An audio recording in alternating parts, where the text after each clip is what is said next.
actually. First time today. I know you got a laugh out of me first time today too. Okay, so. 听得到吗？ Yeah, Anik knows how bad I felt. 这样听得到吗？ It was pretty reflective, wasn't it? I Anik went wasn't sure if she directly came to the to where right I address. escaped. Is this really Wednesday? 这样听得到吗？ Okay, so. I went to take refuge in the 舒 kitchen. 凡， Shufan, all right. How you doing, dear? Hi. Hi. Yeah. How's everything going? We had a wonderful conversation. Or at least you're tired? she's been chanting. Oh, she's been I chanting. was chanting. Good. I chanted 3 hours yesterday. Fantastic. Okay. Okay. And kept ever in mind our conversation, right? Yeah. Good. Excellent. Then I know that you're going to find the answers for yourself on your own. That's really what I'm going to be talking about tonight to some degree. Is how often we have to find the answers by ourselves, Yes. on our own. Because our Buddhahood is not written down somewhere. Our Buddhahood is something we have to pursue and find. Okay? We're given every instruction and every indication and even a map on where to discover it. But only our own journey takes us there. It's not theoretical. It's not something that can be given to you in the source of here. You have to have ichinen, you have to have the life condition of seeking spirit to want to know, to want to reveal it. And the only way that that can be validated is if the purpose of that seeking spirit is for your debt of gratitude.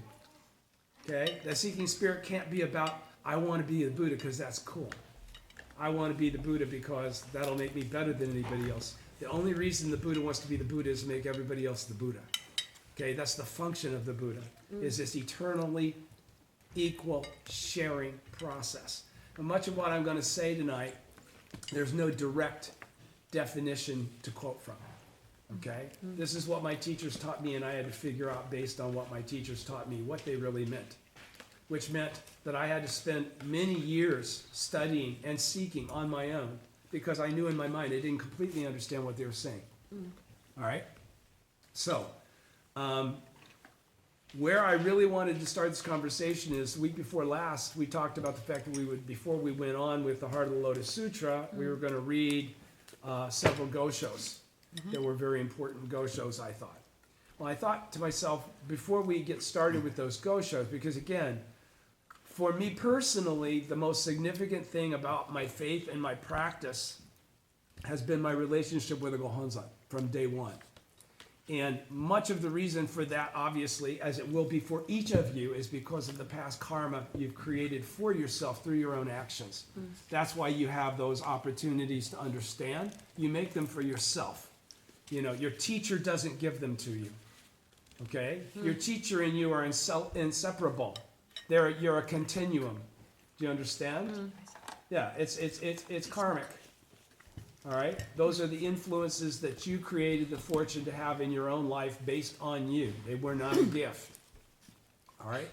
So, trying to help everybody understand what I think I understand, because there is no point of full clarification unless I were to sit down and probably have a chat with Daisaku Ikeda or somebody like that. And I don't have access to anybody like that to do that. I don't really need that access to get this answer. Because the Gohonzon can answer every question that you have if you have the faith to pursue that answer to the end. Otherwise, we'd be dependent upon having access to specific senior leaders before we could attain Buddhahood. Not going to happen. Doesn't work that way. It's not limited in that fashion. Okay? So you have to understand then that, as I've said many times, and I'm sure you remember, there's no such thing as pure doctrine in Buddhism, because Buddhism is a living thing. The doctrine is continually updating itself to be reflective of the capacity of the karma of the people that are encountering it. Do you understand? If I was to be shakabuku'd with full-on 13th century Nichirenism as a 21st century human being, I may not relate to much of it. Okay? Even though it's the truth. Do you understand? That's why certain people appear in the historical lineage. Can be the only reason that people appear. think it through. Why? Why does it change? Why did Nagar Jr. say Jiga Tokuburai is not talking about Shakyamuni? Okay? Why did Tentai appear and create the clarifications that he did as regarding to the superiority of the Lotus Sutra? Why did Dingyo appear? Okay? Why did disciples occur that create further clarity, like Myola, okay, or Chang'an? All right. So there's a full-blown lineage of historical updates that are correct updates, even though they're not directly from somebody that's given the source authority at that moment. Do you understand? History proves the validity of what they said based on the fact that the law that they teach permeates the environment, creates benefit for people that listen, and in time, it becomes the adopted standard. Okay, that is the correct understanding. Okay, that's essentially what Nichiren was doing in the entire time he was preaching his teaching, correct? In other words, he was constantly referring to things that were previous to him and qualifying, no, now they're this way. Okay, Daisaku Ikeda has taken that step further and done much to eliminate the parental aspect of the priesthood over us as it relates to our opportunity to pursue true Buddhahood, not theoretical Buddhahood. Okay, President Ikeda has achieved, actual Ichinen Sansen, and has shown us the way to achieve actual Ichinen Sansen. Okay, there is a reality though that much of what we are taught and believe in as Soka members, okay, or the philosophy that Daisaku Ikeda propagates, and the philosophy that I propagate as I read here, the understanding. Much of that is based on the contribution of an individual that's not referred to that's referred to quite often, that everybody just kind of reads it and glosses over it. So I wanted to go into that whole aspect of what it is that Nichikan Shonin did and what he's created as it relates to clarity of this lineage of understanding. All right? Many people would say that the Soka Gakkai has split up, and we're not even Soka Gakkai, by the way. Everybody around this table, we are still Soka Gakkai members. We still believe in everything the Soka Gakkai is trying to accomplish. We're not all necessarily currently involved in local Soka Gakkai activities. That doesn't mean there's any separation between us and the true intent of President Ikeda's teachings. All right? So part of what Nichikan clarified, first of all, who knows that's why I put all this stuff online, so you can all reread it before I start to read it again and go through it. And if you didn't read it, that's fine. Because I'm going to reread it now anyhow. I just want to catch you off guard as I started to go through all this. Okay, because there's a lot here. It'll probably take this whole first session, which is fine, tonight, to continue. So who knows who Nichikan is? Who's Nichikan? What's that dude's deal? What makes Nichikan special? Who knows Nichikan? Okay, that's Nichikan's. Yeah. That's Nichikan's interpretation of the Gohonzon. Yes, isn't it funny that it would here in the latter day of the law in the 21st century? Okay, as the Soka Gakkai has made the move, as I just said, to clear away the parental umbrage and hubris of the hierarchy of the priesthood and the laity. Isn't it funny that as a result of that, the Gohonzon that we all chant to is one that Nichikan inscribed. Okay, so do you understand what the significance, who is Nichikan Shonin? I'm going to read it word for word in a minute anyhow. Do any of you know? When you think of Nichikan Shonin, what do you think? Do you have any significant thought in your head about Nichikan Shonin? Any sense of gratitude, any sense of what he brought to the table as far as the teaching is concerned? He brought almost all of it, whether you're aware of it or not. Yes. Everything that we consider Nichirenism today is rooted in fundamental clarifications that first occurred with Nichikan Shonin. He's the chief priest. He was the 26th chief priest. Again, as I've said, there are 25 in front of him. Right? There are 25 high priests before him that didn't create the clarity that he did. All right? So I'm going to read from the Dictionary of Buddhism. Anybody that wants to go to it, I don't know the page because I just cut and pasted this from the internet. So they don't put page numbers down. So if you look under N for Nichikan, anybody want to grab a copy of this and proactively try to find something here. LNOP. Nichikan. So Nichikan. Nichikan. Does anybody else want to use this book? Because I'm just going to read from this if you don't want to read it. That's fine. All right. Good enough. Nichikan. Yeah, there's 20. Okay, 1665 to 1726. So he's like 300 and more years after Nichikan Shonin. Do you understand? So this is a significant period of time has gone. About like Tentai and Myolo. It's about the same kind of interval you'll find always for these kinds of big clarifications. Yes, that's Nichikan. The 26th chief priest of Taisekaji, the head temple of the Nikko school, also known as the Fuji school, or what today is called Nichiren Shoshu in Japan. He is revered as a restorer of Nichiren's teachings because he worked to clarify their true meaning. His father was a retainer of the Lord Maebashi in Kozuke province, and his childhood name was Ichinoshin. Around age 15, he moved to Edo, now Tokyo, and served at the residence of a direct retainer of the Tokugawa shogunate.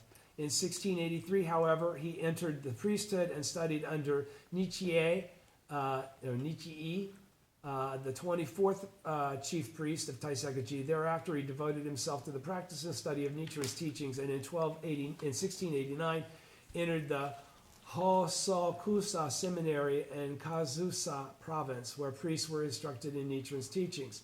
In 1708, he became head of the seminary and took the name of Nichikan. In 1171, he was appointed the chief instructor by Taisekaji, of Taisekaji by Nichie. What would he have been as the chief instructor? He would have been the chief teacher, okay, of study, of doctrine, of understanding technical, correct perception. During the 4 centuries after Nichiren's death, a number of errors and misconceptions had arisen as his followers split into many schools. Everybody knows how many schools there are of Nichirenism? Well over 40. Oh, You didn't know that? no. Well over 40. Well over 40. I've said this on several occasions. Yeah. People that practice in the Soka-Gakkai practice in a vacuum, unless you have the seeking spirit to understand the truth. Then you go out and you find all this is available. I didn't find this because somebody stuck a piece of paper in my hand and said, oh, here's all the information that's missing, that's never talked about. You know, this comes from having that seeking spirit. That's what I'm encouraging you to do now. Because otherwise you can't understand why these transitional understandings occur and why they're still correct even though they're a change. Hey, this isn't what's been being said all this time. No, it isn't. Okay? Because it's new. It's a new time. It's a time for a different understanding. The people that understand are the ones that make their advent now. Okay? Every time there's a change in the understanding to make it more correct, there are people that make their advent for the purpose of propagating that understanding, that truth. Buddhas propagate the truth, and never anything but the truth. So if the truth is constantly progressing, so are the emanations that occur in the environment to carry that truth forward. All right? So during the 4 centuries after Nichiren's death, a number of errors and misconceptions had arisen as his followers split into many schools, beginning with the dissension of the 5 senior priests whom Nichiren had designated his senior disciples along with Nikko as successor. Okay? Now, what's the significance of that? Does everybody understand what the history of the 5 senior priests and Nikko and all that is, right? Yes. They just quit. Yeah, They basically, they didn't quit. They all thought they knew what they didn't know. Yeah. Okay? Why are there 40 some odd different schools, all with a different set of tenets? Yeah, they all chant Nam Myoho Renge Kyo. But some of them chant to Nichiren. Some of them chant to Shakyamuni. Yeah. Some of them chant to the four heavenly kings in a sort of like a chessboard kind of a thing. The object of devotion is always different in all these different schools. And so is the understanding of the teaching itself. You know, many of them revere the priesthood in a fashion that we don't revere the priesthood anymore. And in fact, we've suffered no ill circumstance from that. Okay? But they don't know that. So they continue to revere the priesthood as though they were in a different class. Yeah. Okay? Of people. All right? This is all about understanding what the true identity of the Gohonzon is. That's where I'm headed with this. All right? And what is the true identity of the Lotus Sutra also? Because many of you will think that the Lotus Sutra is, wherever I left it over there, sorry, is a book. Is a 28 chapter, no, that's the heart of the Lotus okay. Sutra. You'll think that the Lotus Sutra is a teaching. Okay? The Lotus Sutra is not a teaching, and it is a teaching.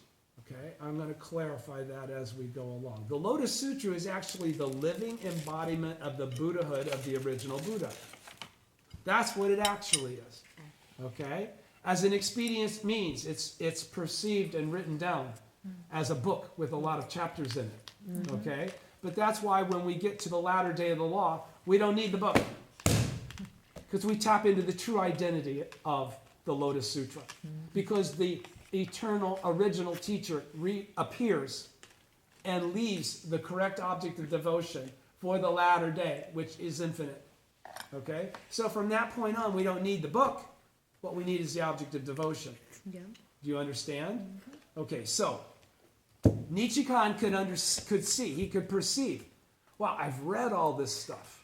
How did Nichiren perceive what he went on to create as his teaching? He said, I've read all this stuff and it doesn't make any sense based on what's happening around me. Okay? So now I got to look deeper because there's something going on here. It could not be that this is incorrect. It's that somehow somebody's missed something. This isn't going according to the manner in which it's been presented in the past. So I must find what is lacking. That's what happens to every individual that makes that transitional addition to create the living Buddhism that we all embrace. Because it's a living Buddhism.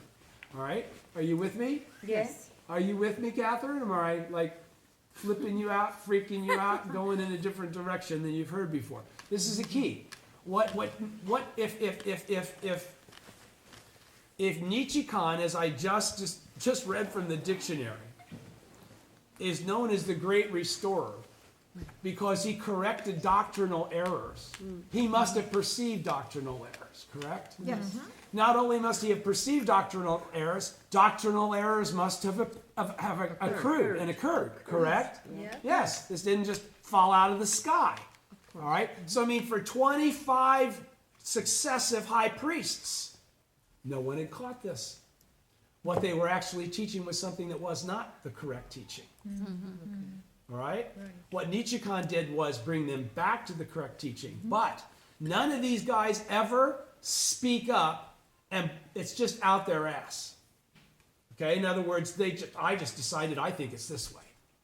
It's always based on a deeper understanding of the depth of the truth of the doctrine itself. All right? That's what leads you to the truth. Not going in a different direction and recreating the truth. Going deeper to discover the essence of the truth. Do you understand? They're two different things completely. One is going this way, the other one is going this way. Straight forward. At a faster rate, encompassing more individuals, bringing closer to an actualization. Okay? So, again, many different schools, many people perceiving, again, Daishonen's continuous references to Shakyamuni and not understanding the differentiation of the Buddhism of the harvest and the Buddhism of the sowing, even though he's created that differentiation himself in his teaching. Okay? Do you understand? So, he's saying, During the 4 centuries after Nichiren's death, a number of errors and misconceptions had arisen as his followers split into many schools, beginning with the dissension of the 5 senior priests whom Nichiren had designated as his senior disciples, along with Nikko, his successor. He had designated Nikko the successor. What was the significance of Nikko, Nikko, as Nichiren's successor? Why is he his successor? What qualified him to be a successor?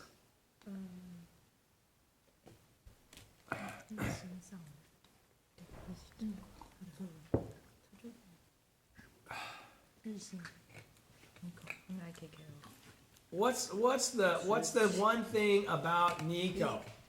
Nikko. He was a kid. He was only 16 when he met the Daishonin. He never left his side. All right? The 5 senior priests were older men. Okay? They were given the responsibility of going out into the provinces to split up into 5 different directions to create a broader, bigger reach for Nichiren. Nichiren entrusted them with understandings. Okay? But he knew for a fact that they wouldn't be able to sustain or maintain them, because who did he designate to be the person to correctly continue to propagate his teaching?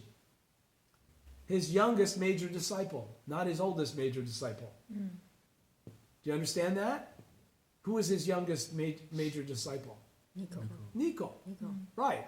So what happened was he basically had said, everybody's supposed to come back and take a 1-year turn at tending to my grave. Nobody did that. Okay? Then Nikko, Nikko, had gone out, gotten his butt kicked, and had come back. And Nikko said, it's cool, I'll let you go ahead and help teach people. But Nikko had no understanding of the Buddhism of the sowing versus Buddhism of the harvest. Okay? So it was much easier for him to lend his verbal input and encouragement to people without having to make them do the hard things, which was to learn in advance. Okay? To perceive the truth of the Buddhism of the sowing. It was much easier to let them just dwell in the superlatives of the Buddhism of the harvest and all this clarification that Nietzsche had created around the teachings of the Buddhism of the harvest. Because certainly Nam-myoho Renge-kyo and Nichiren's teachings, all up until Tatsunokuchi even, especially, all make clear, more clear, even what Tentai has clarified as it relates to the 28th chapter Lotus Sutra. Do you understand? Everybody's with me? Yes. Okay, so what actually Nichikan did then is he completed an exegesis or whatever. He's got his own book of updates, own specific doctrinal ledger, if you will. It's called the 6-volume writings. Let me continue. Nichikan worked tirelessly. Boy, there's that word again, isn't it? Tirelessly.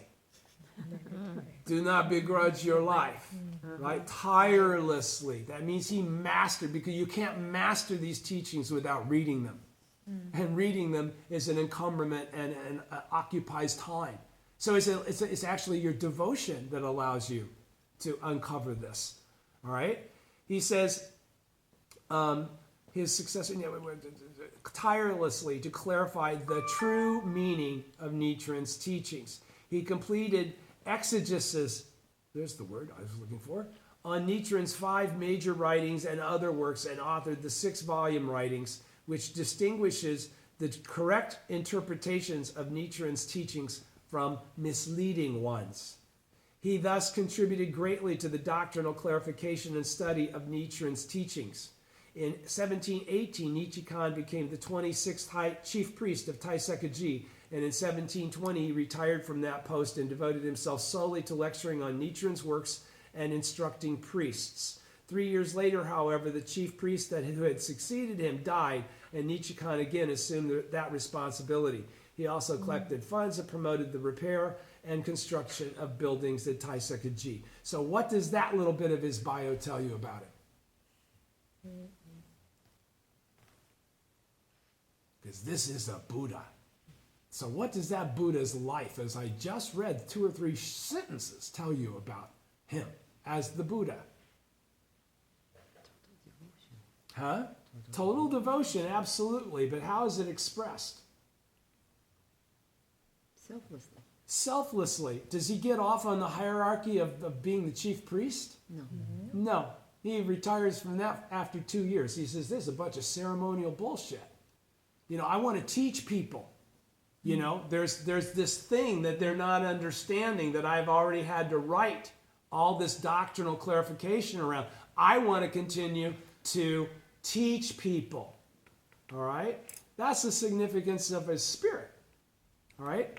So, that's Nichikan in a general historical sense, okay? He's a selfless chief priest that was in charge of the study department that clarified a lot of things through the writings and the tireless efforts that he made to understand that doctrine and to perceive where it needed to be corrected, where there was doctrinal foundation to substantiate the corrections that he was making.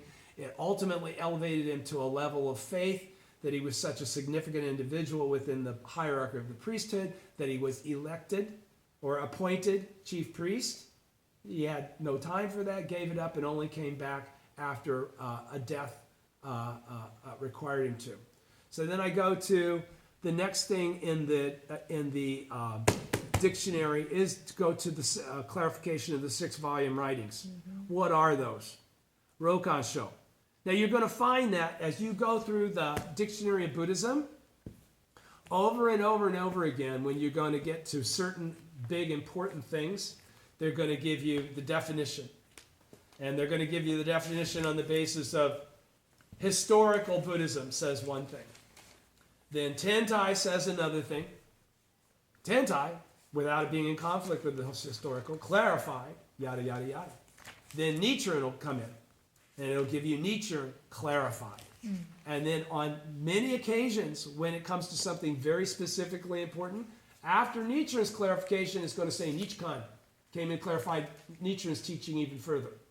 They're not going to make a big deal out of it, but if you open your mind to see how often Nichikan's name comes up, and what this, and again, why did they give that as the bibliography on what's being said? Is the lineage. Yeah, but that's the whole point, the lineage of the truth. What are we talking about here? What is occurring as this happens? And I do feel better. That's an amazing thing. What was happening here? Okay? What's happening is historical Buddhism. Now, if we're going to continue in the lineage that we're embracing, historical Buddhism is the Buddhism of outside of Nichirenism, right? Yeah. But then within Nichirenism, what's the next base root from us? Nichiren Shoshu. Does everybody know what Nichiren Shoshu is? Do you all know what Nichiren Shoshu is? It's so funny at this point in time. Anybody could look at me with like weird eyes like, who are you talking about? Yeah, the priesthood. Yeah. Who we refer to as the priesthood. Yeah. Okay? That's really only one sect. That's really only one school. There's like 5 or 6 major schools. Okay? So, and that school of Nichiren Shoshu was the smallest school until they changed their name to Nichiren Shoshu. Nichiren truth or Shoshu means true teaching or something like that. They were the Fuji school until like 1923. Shoshu means the Original. Original, Yeah, okay? 这日莲正 So, 一开始我们也是用这个名称。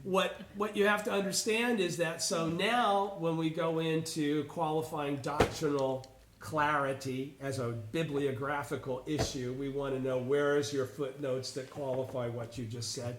We are now taking a turn from historical Buddhism. None of those other schools are going to agree with the redefinitions that we're creating within Nichiren Shoshu. Do you understand? Do you follow? Okay. So now, because what this dictionary of Buddhism is a very general understanding of Buddhist terms. Now, when you go to debate somebody from Kimpan Hokke Shu or from Nichiren Shu, these are all big Nichiren sects. Okay? They're not, you go refer to what the doctrine is based on Nichiren Shoshu, they're going to say, hey, yeah, but they're full of shit. I don't go there. You know, I believe in Mr. Honda and whoever else are their mentor people. Okay? You have to understand, there are tons of people chanting Nam-myoho Renge-kyo, and they have nothing to do with President Ikeda or the Soka Gakkai. And that's always been the case. All right?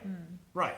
The thing that's significant about the Soka Gakkai is, again, this continuum of the living declarative, the living understanding, the actual Ichinen Sanzen emerging from the teaching.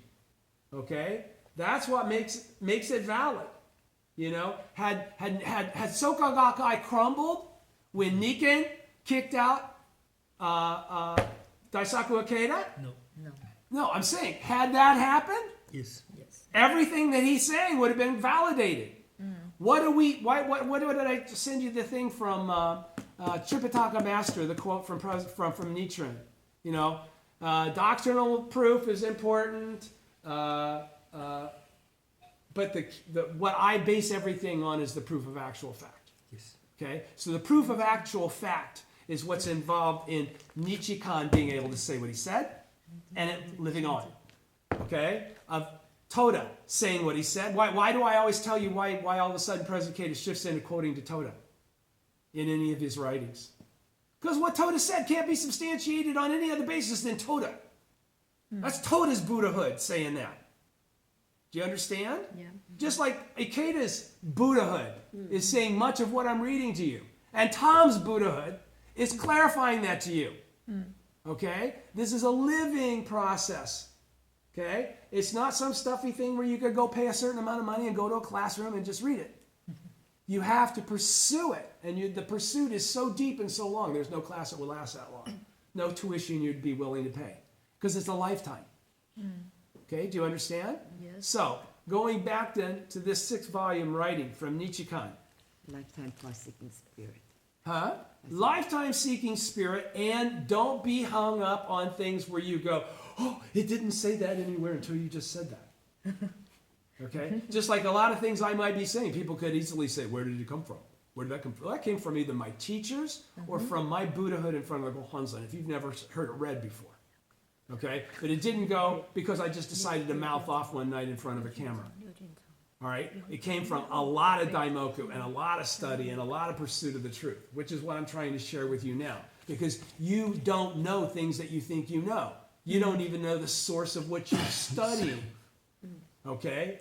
I guarantee you could go to anybody almost and say, what's the 6-volume writings? And who created it? And what's the significance of it? I wouldn't know of anybody that could answer that question other than I could answer that question. Okay? But I don't know too many other people that could. All right? So let's go into the 6-volume writings, which really changes the entire direction of the Daishonin's Buddhism as it's been able to be perceived until this point in time. The 6-volume writings. It's right here. Yeah. What page would that be on there, dear? It's on page, if you had a, 617. it's on page 617 if you had a hard copy. If you go to the dictionary that's on the computer, they don't give you page numbers for dictionary entries. They just give you the entry. Okay, so here's the important thing. Here he goes. Sorry. Okay, here we go. I really skipped down somehow, and I don't know why. The 6-volume writings. Okay. Rokan Sho, a work by Nichikan, the 26th chief priest of Taisekaji Temple and scholar of Nichiren's teachings, completed in 1725. Okay? This would have been then after he became head priest, right? If he became chief priest in 1711? Yes. During the 400 years after Nichiren's death, various interpretations of his teachings were adopted by different Nichiren schools. And Nichikan held that the true meaning of Nichiren's teachings had become obscured. Nichikan held that. Was that the general consensus of all people? No. That's a one guy sticking his head out saying, Something's going wrong. something's going wrong, and I think, I've thought about this, I've chanted Daimoku, I want to contribute my understanding. All right? He says, the these were serious misconceptions, and to clarify the true meaning of Nichiren's teachings. As the title indicates, it's a collection of 6 treatises. Okay, so there's 6 things he writes extensively and deeply about. They are, number 1, the threefold secret teaching, which explains the teaching of the latter day of the law by interpreting the meaning of the passage from the opening of the eyes, one of Nichiren's major works that reads, the doctrine of 3,000 realms in a single moment of life is found in only one place, hidden in the depths of the lifespan chapter of the essential teaching of the Lotus Sutra. That's on WND page 224. Okay, now does everybody understand what I just said there? Okay, so what I'm going to read about this, you guys are going to go like, well, that's what we already believe. But until he wrote this, that isn't what everybody believed. No. Okay? That's Nichikan, the guy that wrote the Gohonzon that we just happen to all chant to now at this point in time in history, is the one that clarified what you know as that teaching. All right? For 25 high priests, it wasn't clarified in written form as a doctrine to be followed, as a new clarity for the school itself. Now, if you're going to be a Nichiren Shoshu priest, you're going to believe this definition, this understanding. All right? So, I'll read it again. He's saying that the doctrine of 3,000 realms in a single moment of life is found in only one place, hidden in the depths of the lifespan chapter of the essential teaching of the Lotus Sutra. Okay, what is he saying there then? Nichikan thus established the concept of the threefold secret teaching or threefold comparison. All right? But what is he qualifying in the statement of talking about the doctrine of actual Ichinen Sanzen? What is 3,000 realms in a single moment of life? Ichinen Sanzen. Yeah. Yes. Right? Yes. Right, okay. So, he's saying, where is that located? In the depth Who qualified? Who qualified that exists? Who doctrinally expounded 3,000 realms in a single moment of life? No. No. No. Who? Tentai. Tentai, based on the Lotus Sutra.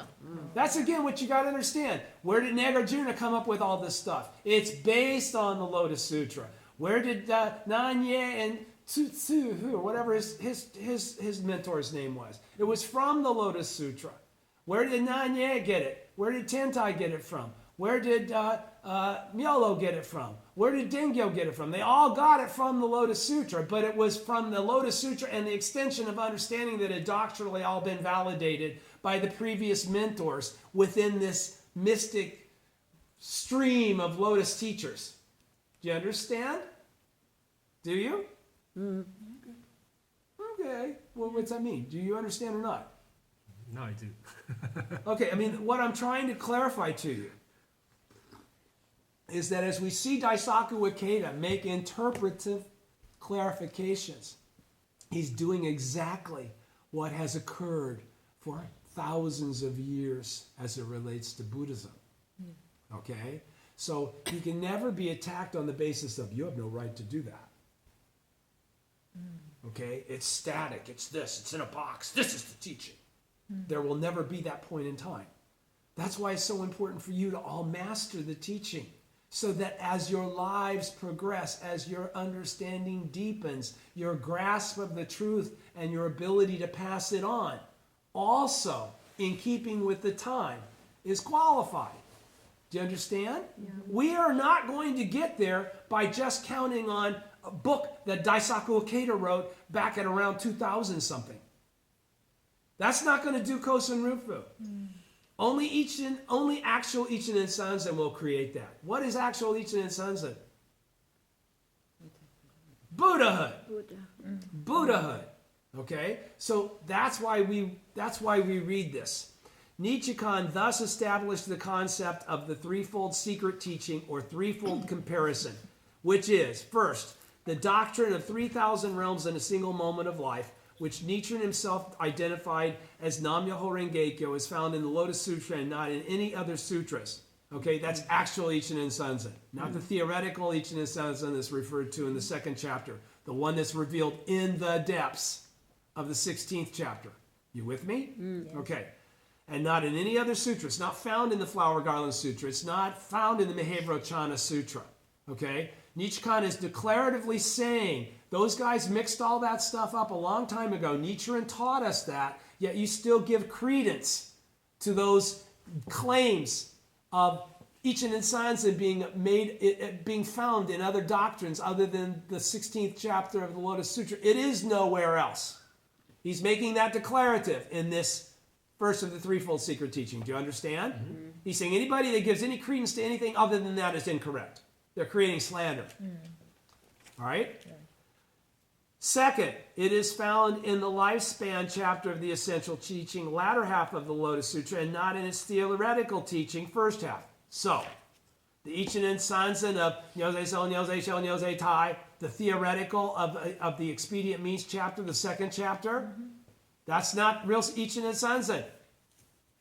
Real Ichinen Sanzen is actual Ichinen Sanzen. Is anything real that's theoretical? No. If it's theoretical, it's not real yet. In theory, it can become real. That's why we call it theoretically. Actual is actual. Actual is Buddhahood. Okay? Not the knowledge that Buddhahood exists or can be attained or can be revealed. That knowledge alone is nothing more than theoretical. Do you follow? Okay, so he's saying that it's not only found only in the Lotus Sutra, it's only found in the 16th chapter, not in the second chapter. All right?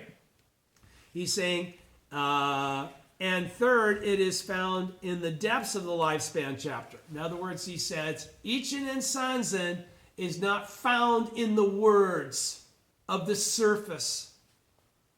Do you understand? It's not found in, hang on, let me go grab it.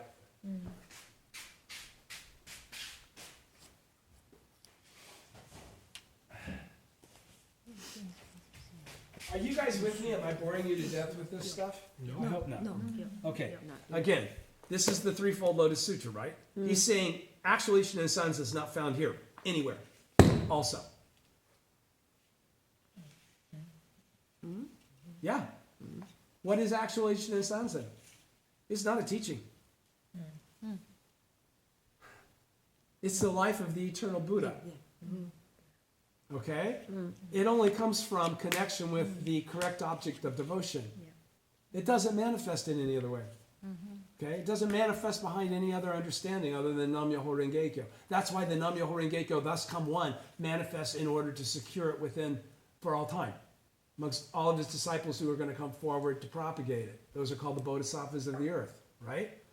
Okay, so he's saying it's only found in, is only found in the depths of the lifespan chapter. So in other words, it's not found in the surface of the lifespan chapter.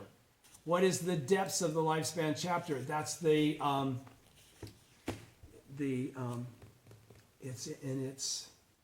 God, as we've been reading and reading and reading, President Ikeda refers to it all. It's implicit. It's implicit. Do you understand? It's implicit. It's not there on the surface. Implicit. You're going to look up implicit? You can look up implicit. Implicit means that it's the truth that's covered up, that you uncover, that takes wisdom to perceive. All right? Secret in this context, continuing, indicates that the law of Nam-myoho Renge-kyo, hidden in the depths of the lifespan chapter, has been kept secret or remained hidden until it was revealed by Nichiren. In other words, it was always there. It was always there even through the 26 chapters the 28 chapters of the former and the middle day of the law. Do you understand? Yes. But it can only be revealed by the original teacher of that law. Okay, yes. 2. The meanings hidden in the depths, which he clarifies that the teachings hidden in the depths of the lifespan chapter is Nam-myoho Renge-kyo of the 3 great secret laws. It discusses the 3 great secret laws in detail. Okay? Because the 3 great secret laws have not been given the profound reverence as the source of Nam-myoho Renge-kyo until this clarification from Nichikan. Do you understand? All right, so 3. interpreting the text based upon its essential meaning, which interprets important passages of the Lotus Sutra from the standpoint of the teaching of Nam-myoho Renge-kyo of the three great secret laws, which is exactly what the Angikuden does. Do you understand? So in other words, he basically says, this interpretation in our time frame is the interpretation, the correct interpretation, Nichiren's interpretation, the Angikuden interpretation, not what you read literally out of the Lotus Sutra itself. Do you understand? Yes. All right. 4. The teachings of the latter day, the teaching for the latter day, which sets forth the correct object of devotion to be established in the latter day of the law. This treatise explains why the object of devotion inscribed by Nichiren rather than an image of Shakyamuni Buddha is the correct object of faith in the latter day of the law. This treatise also indicates that the correct practice of reading and reciting the Lotus Sutra in the latter day of the law is to read and recite the 2 key chapters, expedient means and lifespan, and not the entire sutra. So where did that all come from? Nichikan. Because there was like a lot of people had a lot of different opinions. Oh, read the whole Lotus Sutra, only read the 16th chapter, only read the theoretical, do this, do that, do this, do that. All of these are ABC clarifications you already all know, all right? But they all emanate from a point of confusion and required clarification, okay? My point in making all of this clear to you is, again, to substantiate why what we're reading as doctrine from Daisaku Ikeda that doesn't have a foundation anywhere else other than his perceived wisdom is still absolutely correct. Okay? It's always been that way. Is everybody with me? Okay, 5. The practices of this school, which explains that the correct practice in the latter day of the law consists of 2 kinds, primary and supporting. The primary practice is the chanting of the Daimoku, or the invocation of Nam-myoho Renge-kyo, and the supporting practice is the reading and recitation of the expedient means and lifespan chapters. This work explains why these 2 chapters are recited as a daily practice. It also defines the 3 treasures in the latter day of the law and describes the great benefits of chanting the Daimoku. Now, why would he have to have that clarification? Because at that point in time, there are a lot of people that just still the Lotus Sutra. They're missing the point. They want to read the 28 chapters. They want to be purer than everybody else. They want to be better. They're going to do their own thing. He's going, no, let's all do the same thing. You don't have to read the full 28 chapters and be all on top of that. You should all be chanting Daimoku, not trying to become scholars of Buddhism. You should be teaching others to chant Nam-myoho Renge-kyo. All right? You should be teaching them in a way that they can follow you, not look at you as something separated from themselves. Do you follow? Yes. All right, and then the 3 robes of this school, which defines the 3 robes as the traditional gray robe, the white surplice, and the prayer beads of the priests of the Fuji school, and explains their significance, which is completely insignificant to us now. Okay?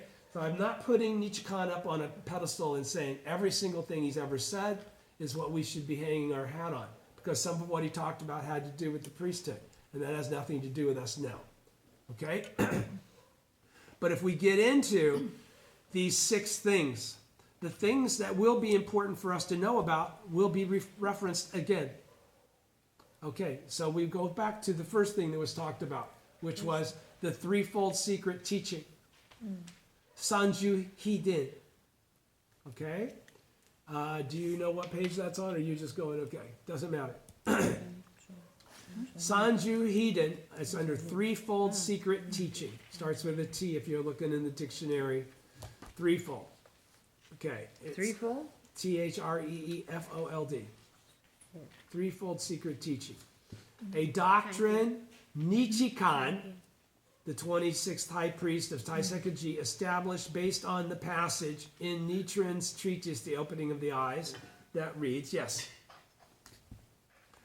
That reads, pardon me.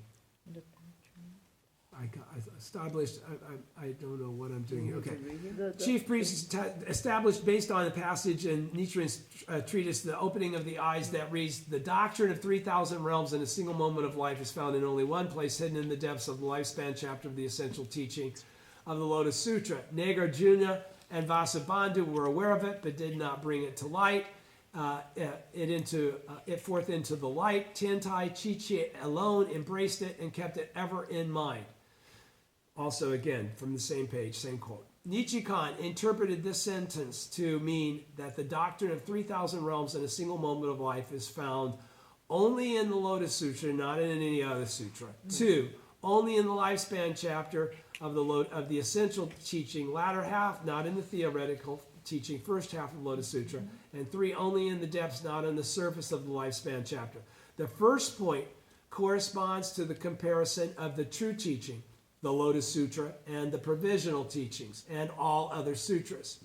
The second point corresponds to the comparison of the essential teaching and theoretical teaching, the first 14 chapters and the last 14, right? The third point corresponds to the comparison of the depths and surface of the lifespan chapter of the sutra, the former indicating the Buddhism of the sowing, the latter the Buddhism of the harvest. Do you understand the differentiation he's created there then? These 3 levels of comparison reveal the ultimate teaching of Nichiren, or the Buddhism of the sowing, as being Nam-myoho Renge-kyo, of the three great secret laws.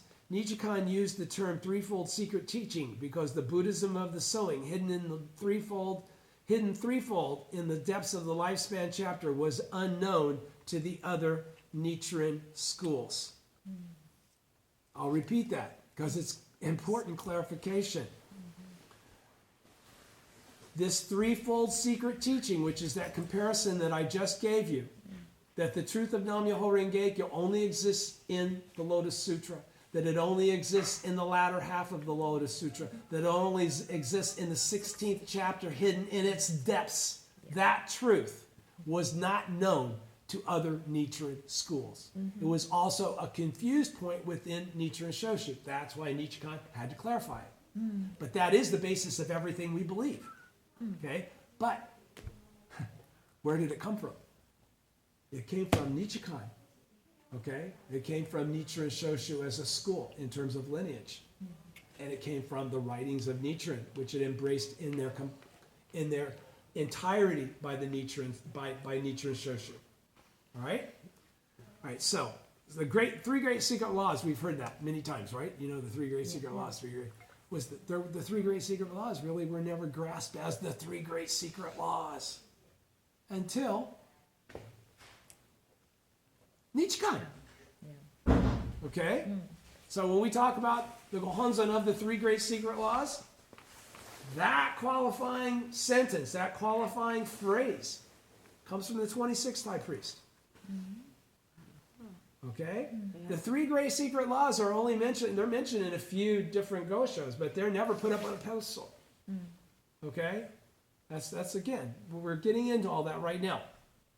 Everybody's with me, right? Yes. Okay, so now let's go on to the 3 great secret laws, again under T in the dictionary. It says, the core principles of Nichiren's teaching. Now, do you understand that is the case?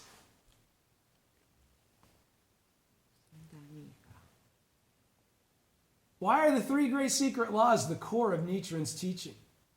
What's significant about the 3 great secret laws? What's the secret? This is all important stuff for you to know from the depth of your life. What's the significance of the 3 great secret laws? What's the big deal? What's the 3 great secret laws involve or include? What are the 3 great secret laws? Anybody know what one of them is? Gongzong. It's one. Yeah, Daimoku and the place where we chant. Exactly. Those are the 3 great secret laws. Exactly. Right. Okay. But why are they significant? What's the significant thing about the 3 great secret laws? Because Nam-myoho Renge-kyo of the 3 great secret laws. Okay? Part of the 3 great secret laws is the revelation of Nam-myoho Renge-kyo. Part of the 3 great secret laws is the revelation of the Gohonzon, the correct object of devotion. Part of the 3 great secret laws is understanding that wherever our life and that object of devotion come into play with one another through the invocation of Nam-myoho Renge-kyo is the Buddha land. We just made it so. We just made it so. The object of devotion was there, may have been there forever. What made that the Buddha land at that moment? Our Daimoku, as living entities of the law. Do you understand? Yes. It's very significant stuff.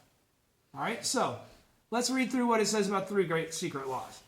Sandai Hiho, the core principles of Nichiren's teaching. And they're core again because the fundamental basis of everything is completely contained within those three issues.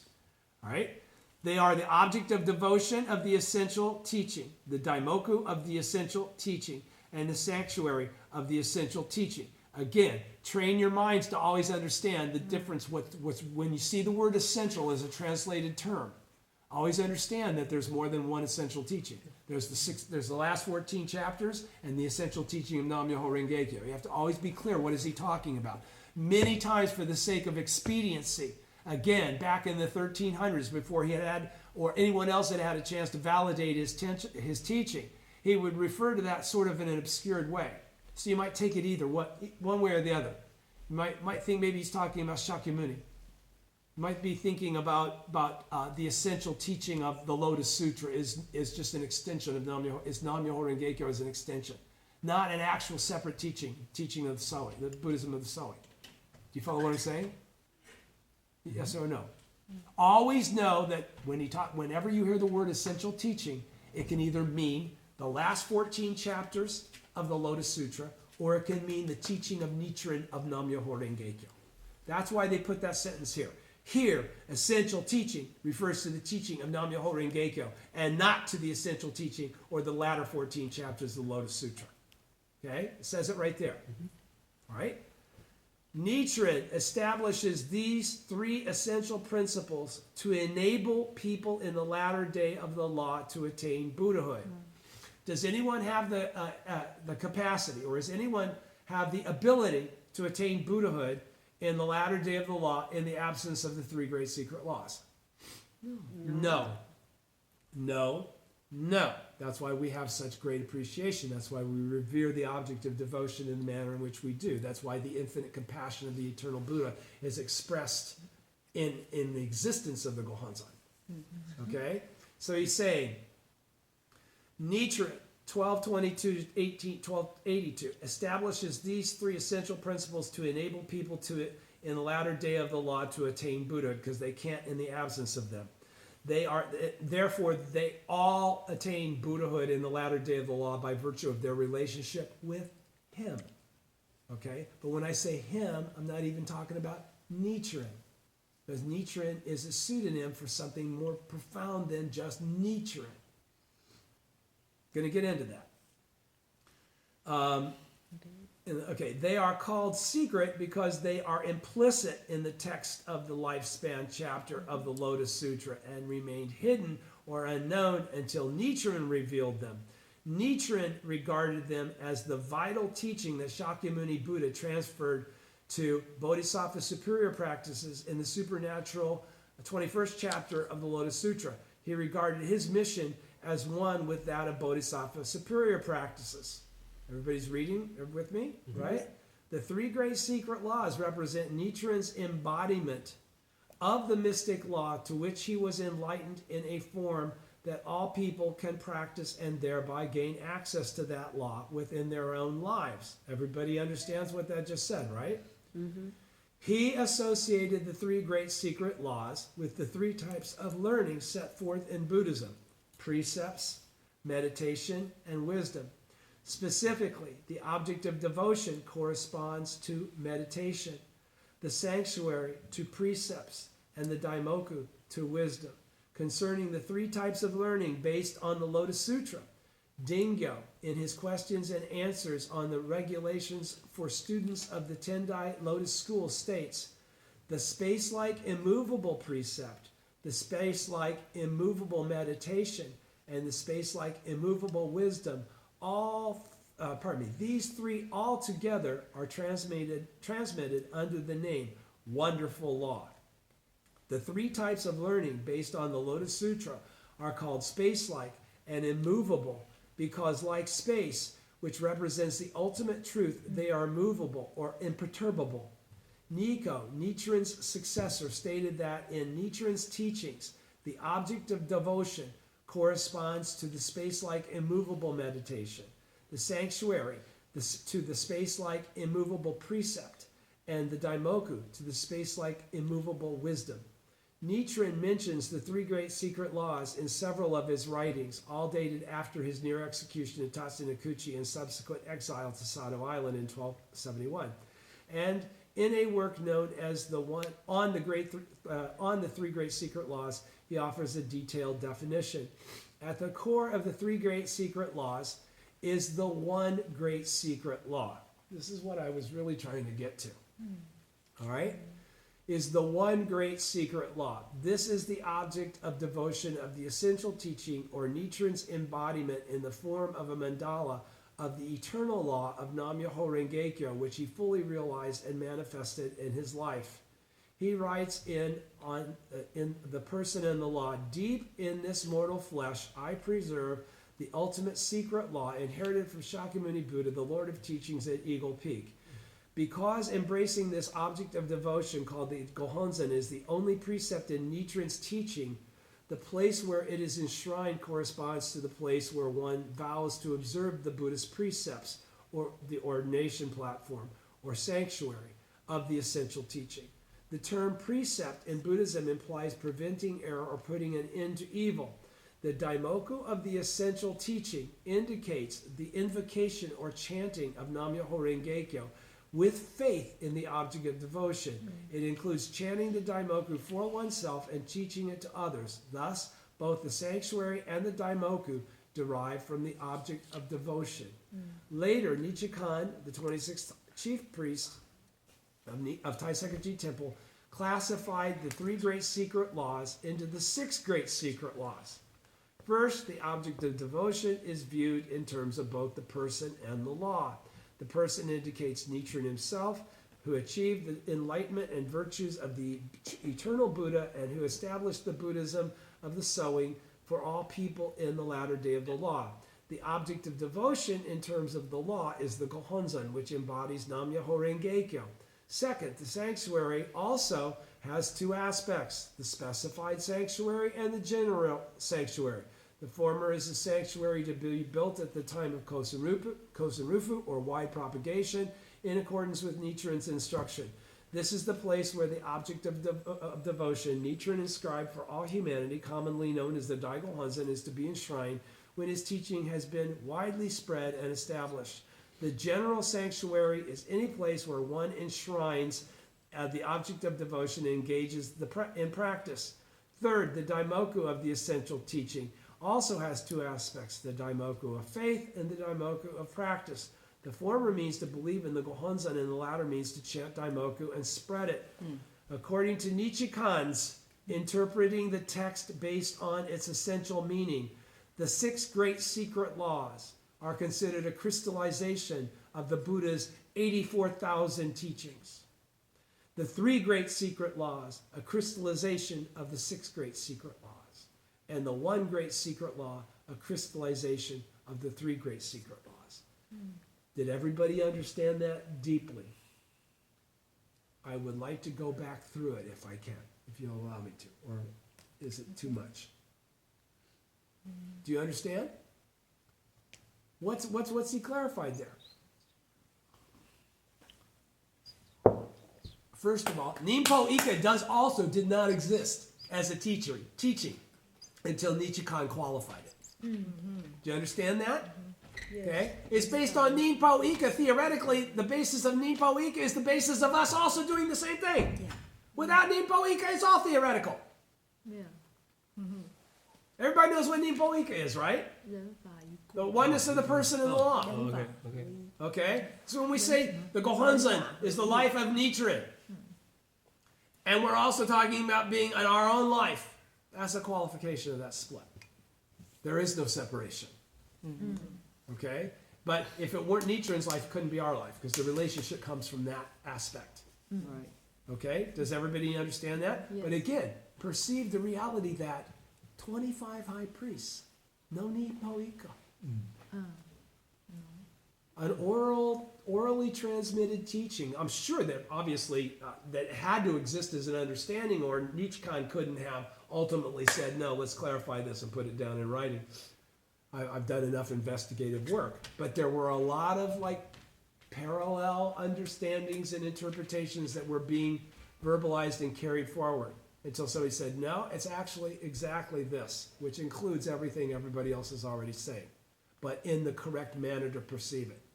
Let me go back through that again. Okay, so he's saying, again,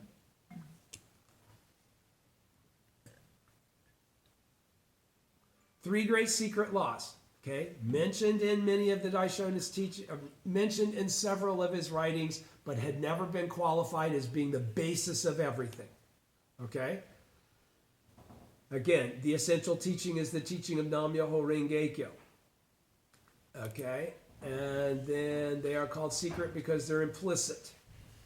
And they were unknown until Nichiren revealed them.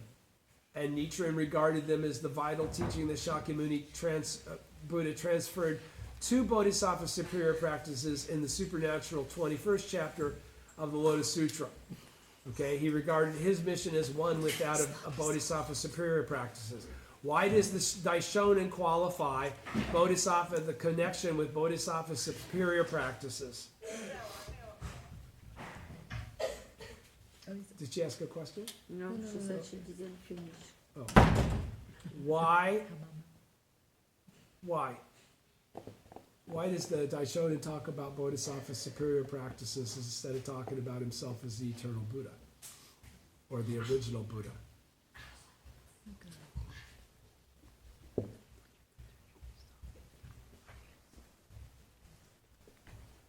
None of these guys qualified themselves in that way. No. None of them said, I am the one, I am the light. None of them were Jesus. Okay? What was written in the Lotus Sutra in terms of a process, okay, was clarified by the Daishonin as an expedient in the manner in which it could be perceived as being part of the Lotus Sutra. Okay? You didn't have to embrace Nichiren's Buddhism, the Buddhism of the sowing, to perceive what he was talking about, because it was already written in the Buddhism of the harvest. Do you follow? That's why he talks about Bodhisattva superior practices. He even says, I could never be. I'm not Bodhisattva superior practices, but yet I am the first one to arrive in the latter day and start doing his work.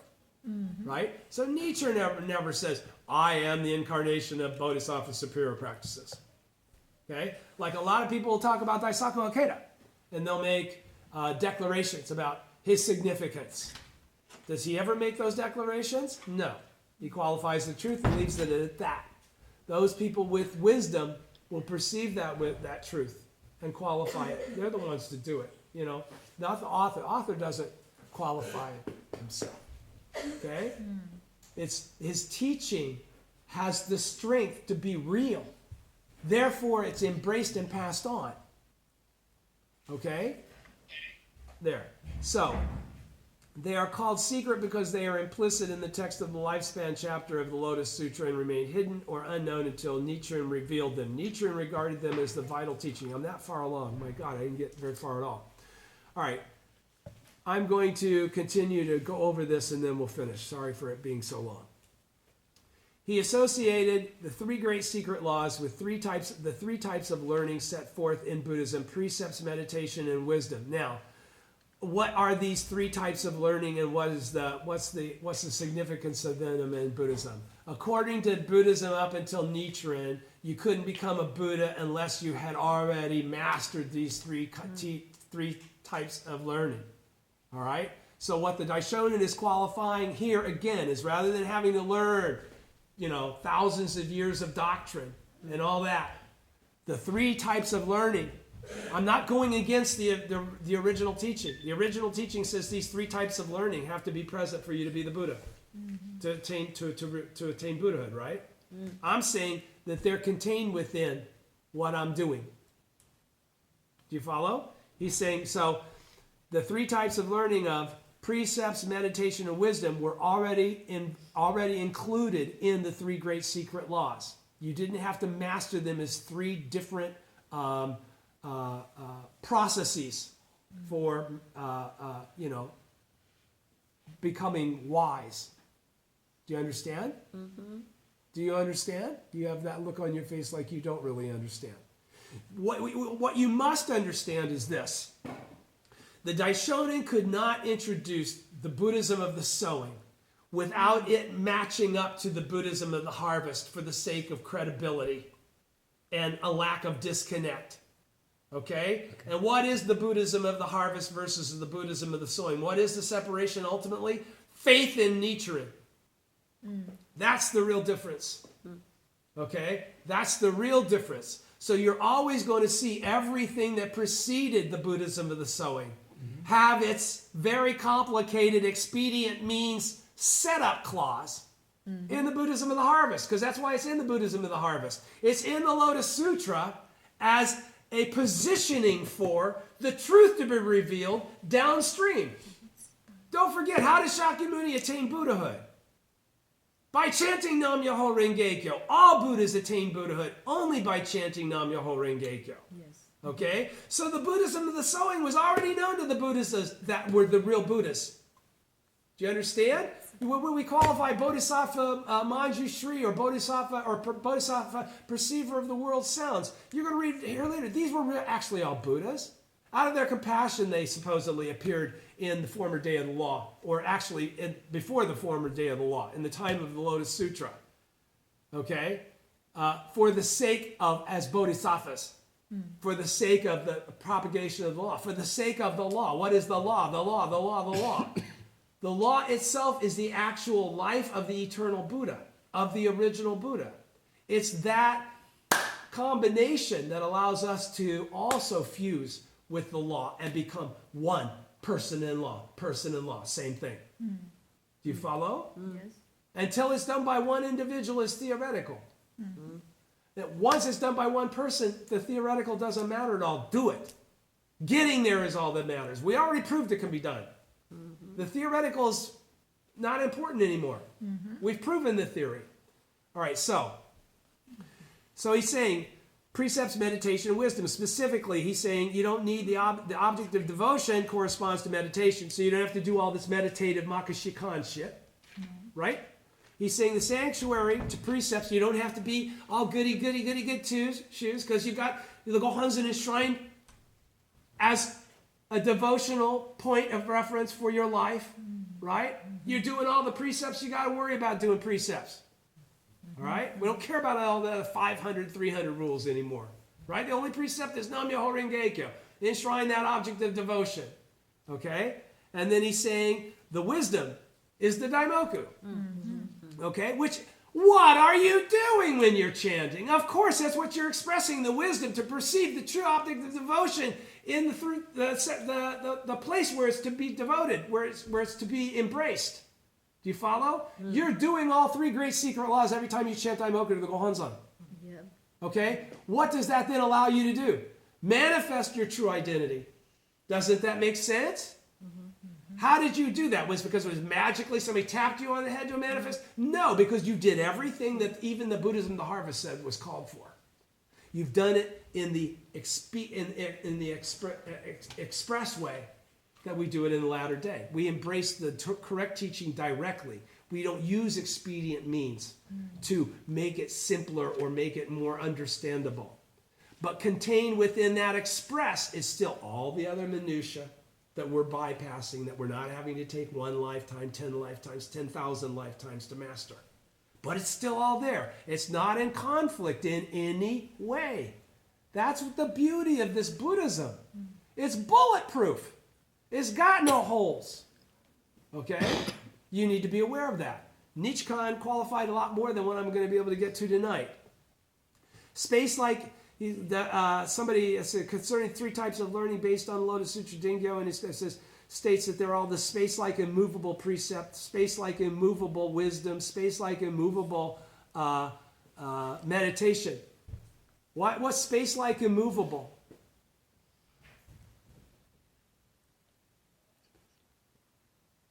What's space-like immovable? What's the significance of that?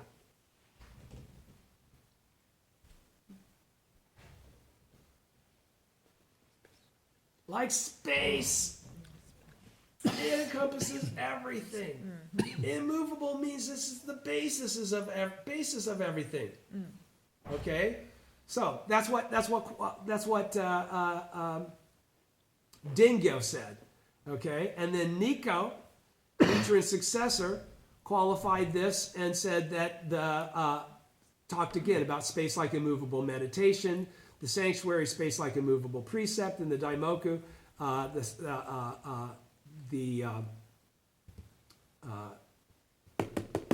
Daimoku space like immovable wisdom.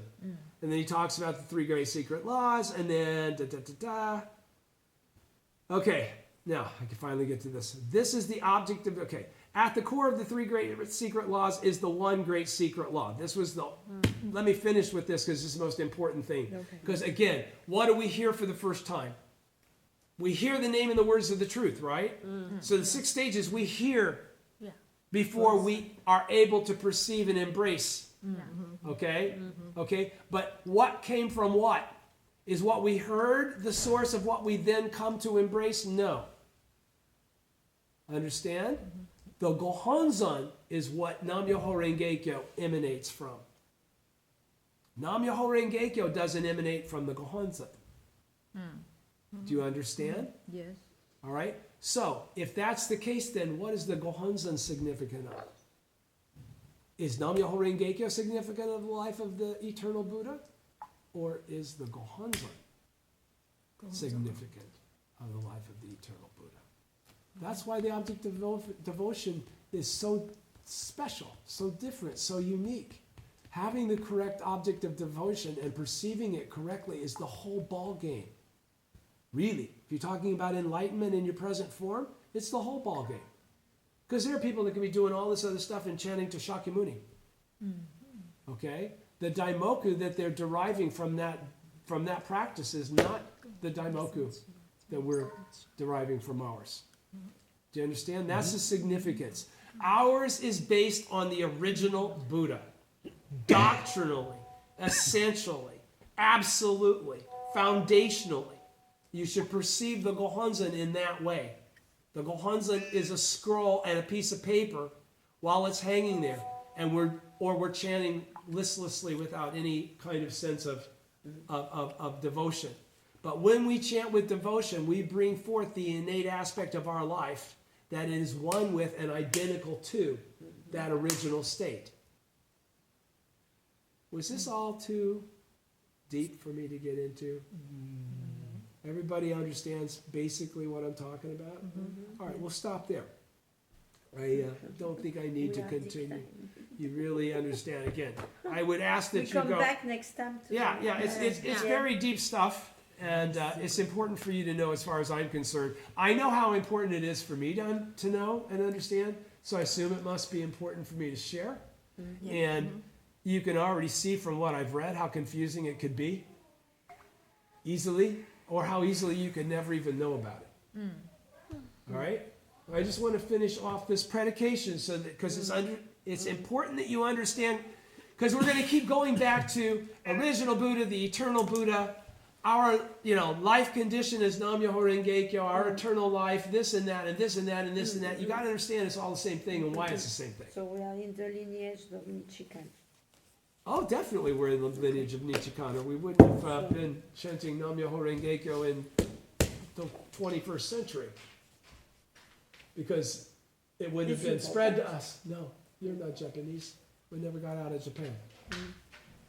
Who spread it out of Japan? Right. And what is that lineage? That lineage goes back to the Fuji school. That lineage goes back to Nichikan. That lineage includes Josei Toda and Makaguchi. Okay? That's a lineage. That's the Soko philosophy. That freaked me out the first time I read that. The Soko philosophy. Oh, we're making up our own shit now. No. We're not making up our own shit. We're clarifying exactly what is the truth. And doing it through the actual Ichinen Sanzen process of being Buddhas in our present form. All right, I'll stop there until next week. I'm hoping I feel better. And thank you very much for putting up with me. Thank Thank you. you.